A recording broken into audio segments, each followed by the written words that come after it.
Have you ever heard about the story of Krishna and the Govardhan Hill? Let's travel back in time to the quaint village of Vrindavan. The air filled with the scent of devotion, the villagers held a deep reverence for Lord Indra, the mighty god of rain. They believed that their survival hinged on his blessings, and in showing their gratitude, they offered him grand prayers and offerings. In the midst of this deep-rooted tradition emerged Krishna, a young boy known for his mischief and wisdom. Krishna, with his innate curiosity, questioned the villagers' unwavering faith in Lord Indra.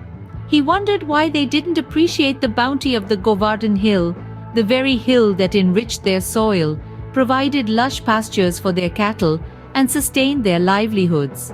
He proposed a shift in devotion, from the distant Lord Indra to the tangible, life-giving Govardhan Hill. Intrigued yet?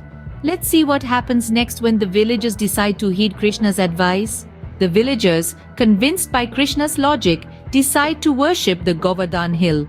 So, a grand feast was prepared.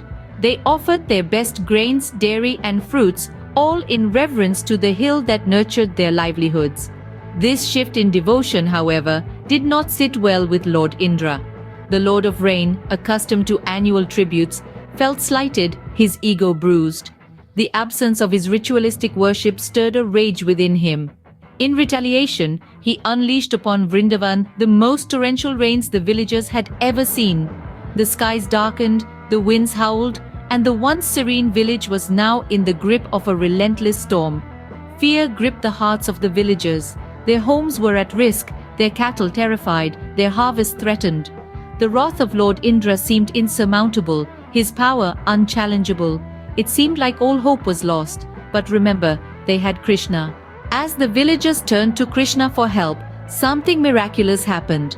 In a display of divine power and compassion, Krishna lifted the massive Govardhan Hill with just his little finger. The sight was awe-inspiring, the embodiment of divine love and protection. This wasn't a momentary feat.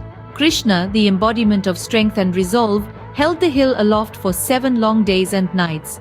The villagers and their cattle found refuge under it, safe from the relentless rain. It was a testament to his unwavering dedication to his devotees.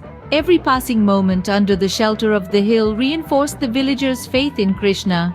His divine intervention was a beacon of hope amidst the chaos, a sign that faith and devotion could overcome even the most formidable challenges. Defeated and humbled, Lord Indra finally ceases the rains. But what does this mean for the villagers and their faith? In the aftermath of the storm, there was a profound change in the villagers. Lord Indra, the mighty god of rain, humbled by his own actions, begged Krishna for forgiveness. Krishna, with the grace of a true divine being, forgave him, demonstrating the power of compassion and understanding. This act of forgiveness resonated deeply with the villagers. They had witnessed the wrath of Lord Indra, the might of Krishna, and the transformative power of humility. They had seen how pride had led to destruction, while humility had brought about salvation. They realized the importance of gratitude towards nature, towards the Govardhan Hill, and towards Krishna, who had protected them from the storm. Their faith shifted. Krishna was no longer just a mischievous boy, he was their savior, their protector. They learned the value of humility and the strength in gratitude. The story of Krishna and the Govardhan Hill teaches us that faith in the divine can overcome any challenge, and that humility and gratitude are virtues to uphold in our lives.